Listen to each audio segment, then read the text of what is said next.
মমতার নির্দেশ হয়েছে we all BJP MLAs are happy. আমরা বক্তব্যের মুসলমান মহিলা উড়ানোর জন্য 5 মাস বাইরে বক্ত আজকে সন্ধ্যাকালে এসসি এসটি মহিলা মাতৃশক্তির জন্য আমরা বহিষ্কৃত। আমাদের কোনো দুঃখ নেই।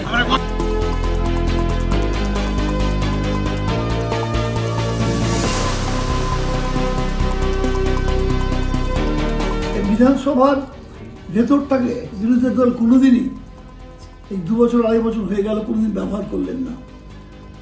House belongs to the opposition এই কথাটা তারা মূল্যই দিল না। এবং বিধানসভার যিনি বিরোধী দলনেতা তিনি তো কখনো কোনো ফিনান্স বিলেই যোগদান করলেন না। আমার এই 32 বছর হয়ে গেছে বিধানসভায়, আমি দেখেছি যারা বিরোধী দলনেতা হন তারা অত্যন্ত গুরুত্ব সহকারে ফিনান্স বিল সহ বিভিন্ন বিষয়ে অংশগ্রহণ করেন এবং তারা একটা ডিগনিটি আছে আলাদা অপোজিশন লিডারের। তিনি একজন ক্যাবিনেট মন্ত্রীর সমতুল্য, কিন্তু সেই মর্যাদাটা তিনি নিজে ভোগ করতেও চাইলেন না, ব্যবহার করতেও চাইলেন না। বিধানসভাকে তিনি যেভাবে ব্যবহার করছেন সেটা কোনো বিরোধী দলনেতার কাজ বলে আমি মনে করি না। বিধানসভায় শ্রী শুভেন্দু অধিকারী, শ্রীমতী অগ্নিমিত্রা পাল, তাপসী মণ্ডল, বঙ্কিম ঘোষ, মিহির গোস্বামী এবং শঙ্কর ঘোষ এই 6 জনের নাম দিয়ে যে এদের 1 মাসের জন্য বিধানসভা থেকে বহিষ্কার করা হোক। স্পিকার তার রুলিং দিয়েছেন এবং রুলিং দিয়ে বলেছেন 1 মাস অথবা এই হাউস যতদিন চলবে সেই কতদিন তাদের সাসপেন্ড করা হলো এই হাউস থেকে।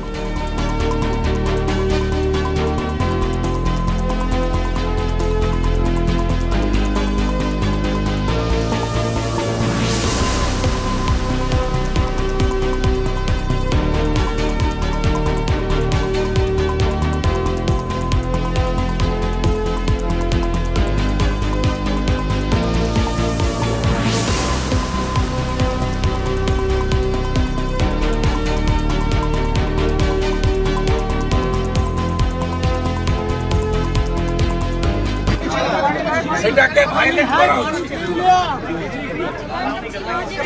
এবার কি করবেন দাদা? এবার কি করবেন? আমরা এখানে বসে আছি।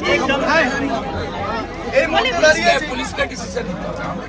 আপনাদের আইন মেনেই যাবেন বলেছিলেন, তা সত্ত্বেও আটকে দেওয়া। এই এলাকায় তো 100% নেই, একদম স্পেস নেই আছে। রামপুরে শুরু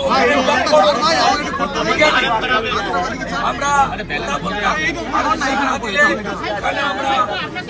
ধর্ণা দিয়ে सही नहीं चलेगा,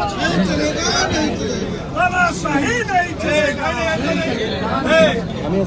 दास पुलिस रास्ता छोड़ो, रास्ता छोड़ो, रास्ता छोड़ो, दास पुलिस रास्ता छोड़ो, रास्ता छोड़ो, रास्ता छोड़ो।